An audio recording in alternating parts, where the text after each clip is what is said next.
Hello, everyone, and welcome to another episode of the Reckless Paradise podcast. I am your host, Dystro, and it is the end of January, and it has been a really good ride so far in January. Thank you for showing love and support on this podcast channel. Um, but tonight's episode is going to be a book review. It's like book club, you know? Um, the books in particular, yes, plural, books in particular that we're going to be reviewing tonight are the Lives of Brian autobiography book and the Alex Van Halen brothers book that came out last month. I've had the chance to read both books and kind of like compare and contrast on some of them. But I am going to like give you my thoughts on each of them, what I thought about them and all that stuff, and kind of like just I guess sum up in one like lump sum. But let's just start off with the brothers book since that was the recent book that I had like recently listened to. I usually do like audiobooks. For me, I couldn't really put my own review into words really because I had so many thoughts about it. But this is kind of like what I had on like written down and all stuff. And this reviewer that I am on this one website also had the exact same thoughts as me. So let's just kind of dive on here, dive on in here. Sorry. Brothers was not what I expected. That is true. I did not read the Sammy Hagar autobiography, Red, or the David Lee Roth autobiography, either. Um, it was not what I was expected. When I use the term expected, I mean that I could, with a reasonable degree of certainty, predict and or anticipate what I was about to read. I hope that makes sense. Brothers caught me off guard, and that is not a bad thing. I've I've read quite a number of big name rockstar autobiographies, which I have not, but this person has, and they for the most part follow a bit of a pattern. There is a hook, a pattern, a tone, a style, if you will, because it would be naive of us to forget that the publishing industry is a business like any other designed to make money. The familiar and formula works. The familiar formula works, and that is not a bad thing. My anticipation of Brothers was much higher than normal for this type of book for one reason. My anticipation of Brothers was much higher than normal for this type of book for one reason. Alex Van Halen was the quiet type, which he doesn't really do any interviews, which is kind of his thing. In the past, Van Halen, David Lee Roth was the wild frontman and did countless interviews. We know what he thinks about things. The same scenario applies to Sammy Hagar. Eddie Van Halen was the musical genius while generally avoiding interviews. He had his career extensively documented. Edward would allow a few people into his inner circle, and the result was several very in-depth, long interview books based on his life. So we know what Eddie thinks or thought about things. In fact, in the notes of the brothers Alex Van Halen mentions that he reread those long style interview books about Eddie to refresh his memory while preparing for this book. Next, Michael Anthony, if he ever writes a book, would be very interesting as a non-songwriting member and just the bassist who was awfully cruelly relegated to the background. So, with apologies to Gary Sharon, that only leaves Alex Van Halen, who might have something remarkable and interesting to say in book form. I was very curious about what he had to say, and again, it was not what I expected.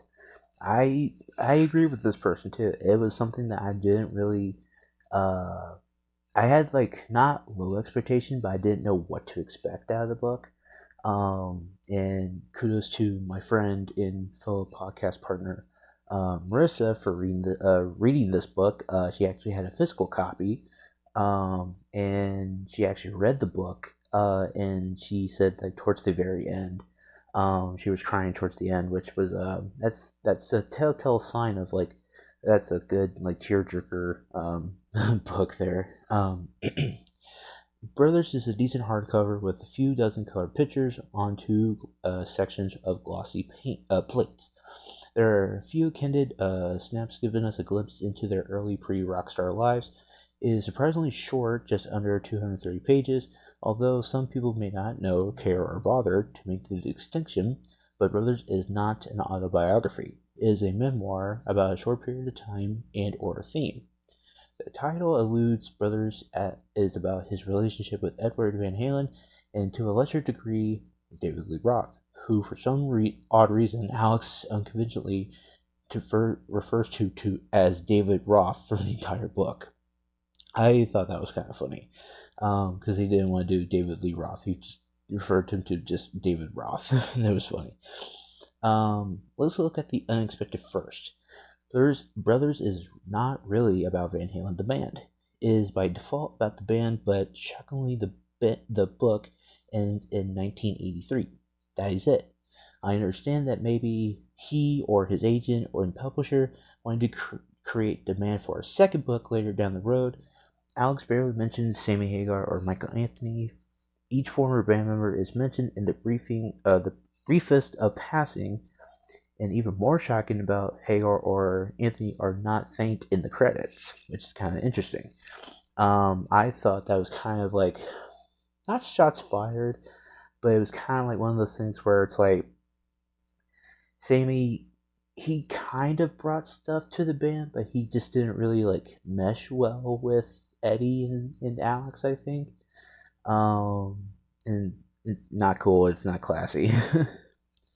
Also, in the unexpected column, Alex spent a significant amount of time explaining his love-hate relationship with David Lee Roth over the years.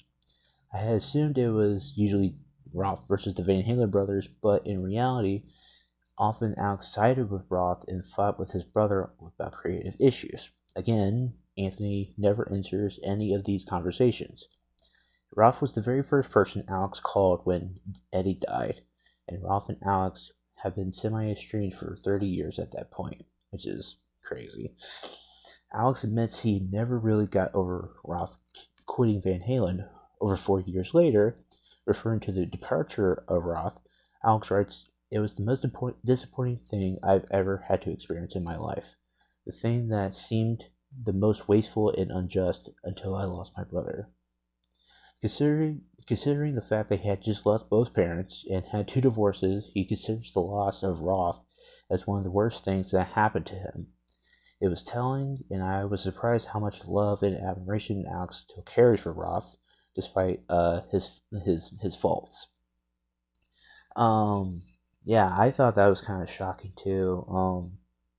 Where like Alex is just like he just like his brother dying was like so it was so impactful to him, but he called David just like that as the first person. He was just like, hey, like, my brother just died, and stuff. It's still kind of a shame that Sammy Hagar and Michael Anthony didn't get brought up in this, but whatever.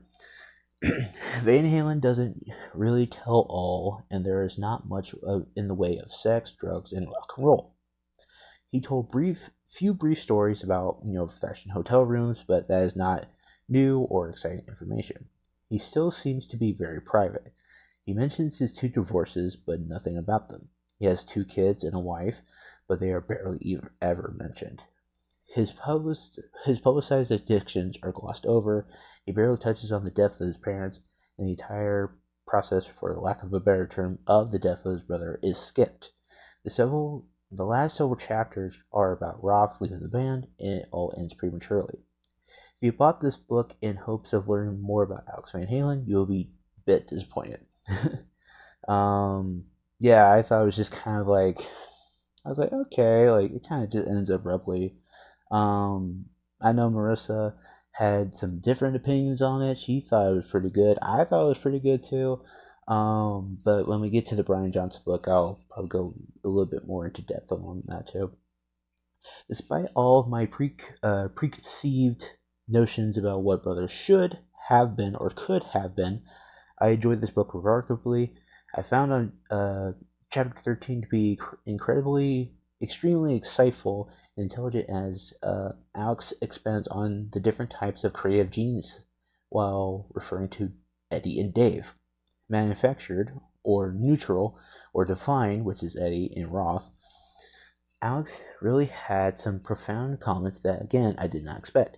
He shares a few notes or stories about the creation of the 5150 studio and the role that Ted Templeman and Noel Monk, but much of this is already well known.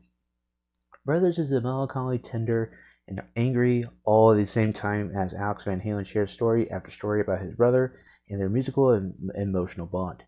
These stories took them from being virtually penniless immigrants who did not speak English searching for the American dream while arriving in Southern California to the top of the international rock stardom. Not only did they find it, the American dream, they had a big hand in creating it, or at least selling a glossy 70s or 80s version of it. Does time heal all wounds? I'm not so sure. Brothers seemed like a good, very cathartic and inspiring piece of work on Alex Van Halen's grief journey to healing. I enjoyed his memoir much more than any other autobiography I've read, and his story is so special and unique, even if we got a few tiny glimpses of it, which is kind of true. I really agree with this one dude had said too.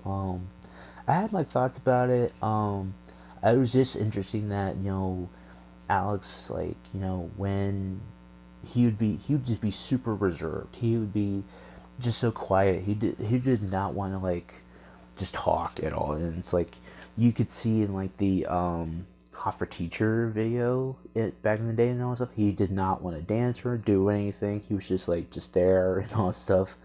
But kudos to him for making a book about his life and his brother and the Van Halen journey and all that stuff. Wish they could have, wish he could have mentioned Sammy Hagar and Michael Anthony, but it's here nor there. I would highly recommend this book to anybody. But if you want to know a little bit more about Van Halen, we have done like many videos on Van Halen before on the podcast channel, so go check them out while you have the chance. So now on to the Lives of Brian autobiography book. I can fucking freaking speak today. This came out in February 2023. I have read this not physically, but I've heard through audiobook and all that stuff too. It is actually a pretty good book. It took me a few days to get through it, but I enjoyed all the stories that he had to tell. And it's just weird to like hear his actual like accent coming through instead of being like like his stage performance voice. But this is from the exact same guy that did the last review that I just did. Did some key points and all that stuff, but so like according to us, like we've been on like a huge ACDC kick.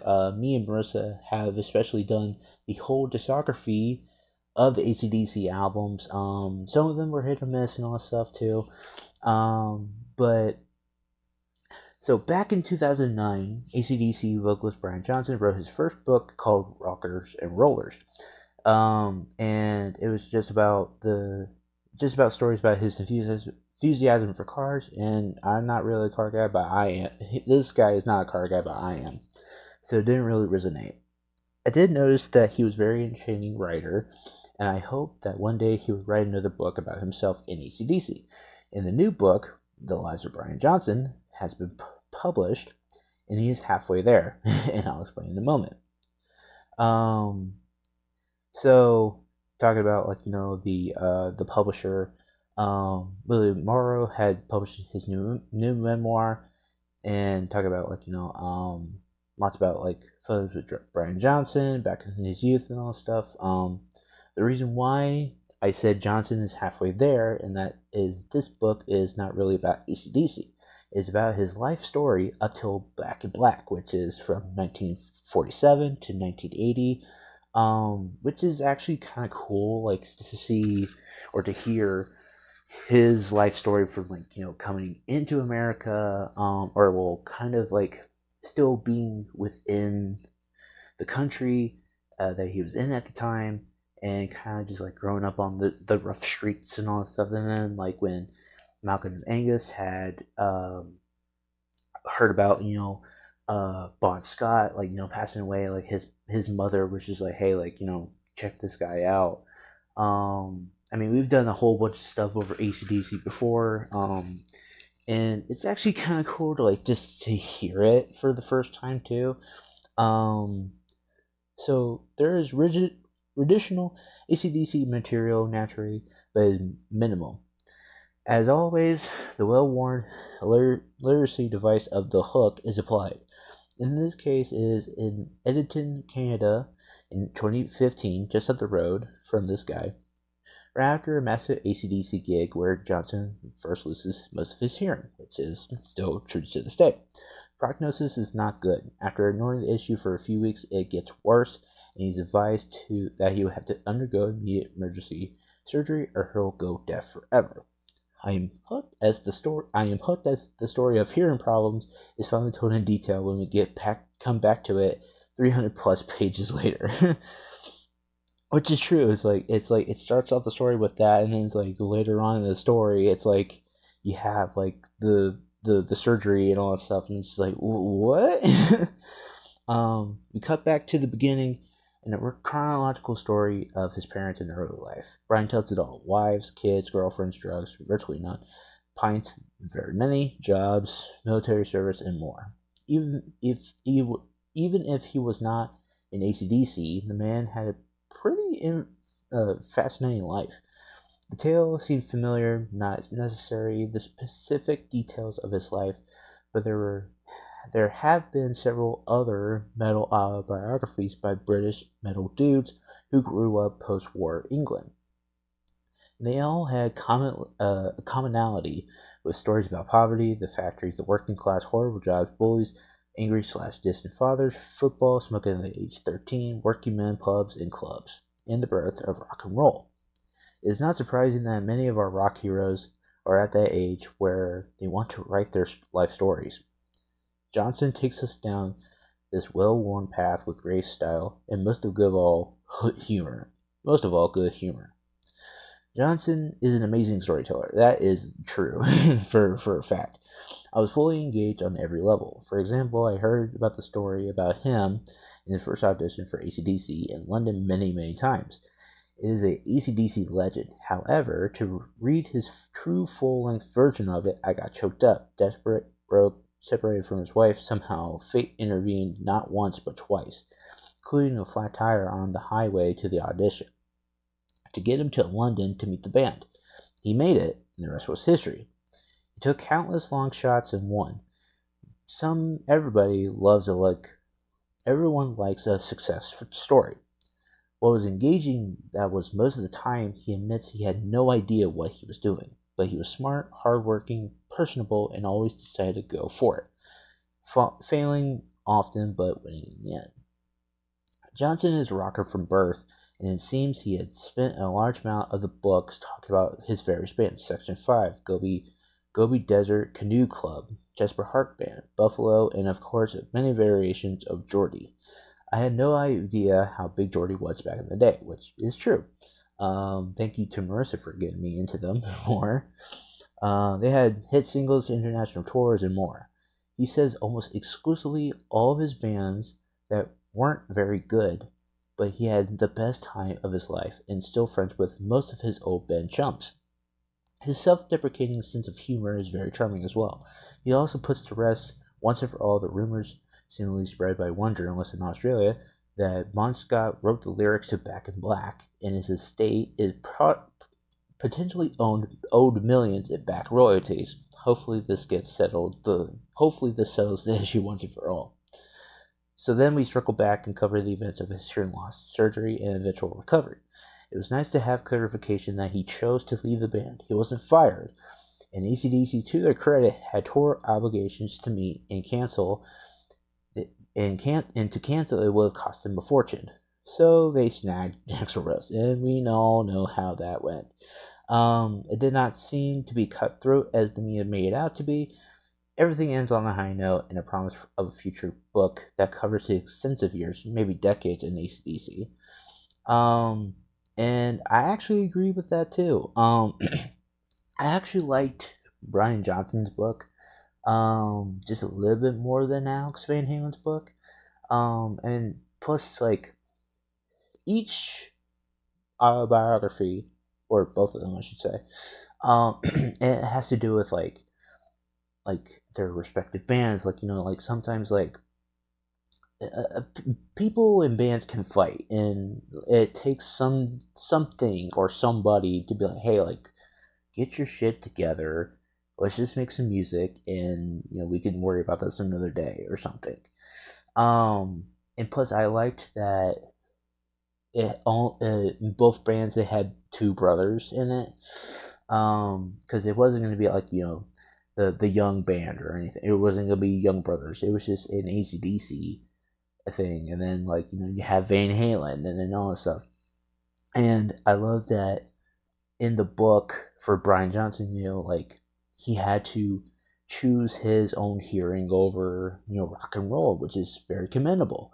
And they had to snag Axl Rose from Guns N' Roses to like play that tour and all that stuff. And Marissa was saying like that was like a horrible concert.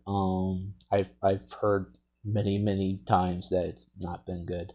Um, both books were really interesting in their own way. But if I had to pick one over the other, I would probably say The Lives of Brian was more storytelling because Brian Johnson is a good storyteller.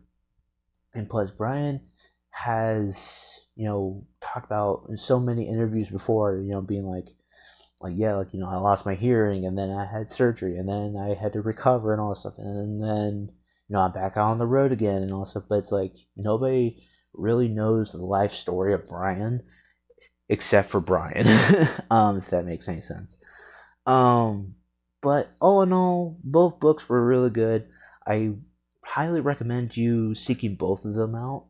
If you are a AC/DC fan and a Van Halen fan, have both. Read both, and let us know in the comments down below what you guys think. So, with that being said, thank you very much for listening and or watching. If you made it to the end of this video, please make sure to like and subscribe and follow us on all social medias in the link tree in the description below, which will take you to our link tree, which will have our Instagram, Twitter, Snapchat, my gaming YouTube channel is on there, and so many other goodies on there too. And I am gonna have the song of the night since it's always gonna be the song of the night for me. Um, I am gonna go with Back in Black. Since the AC/DC book is like it's still ingrained on my brain a little bit, which is kind of funny. But yeah, I'm gonna go with Back in Black on this one, and that's it. And that is the end for January of this year. This month has gone by so fast, which is shocking to say. And hopefully it'll get better for the rest of us in 2025. So, please make sure to follow us on all social medias in the link in the description below. Back in Black is the video, or for the song of the night, just if I can stop rambling here. And I'll see y'all next week for another Reckless Paradise podcast episode. Peace!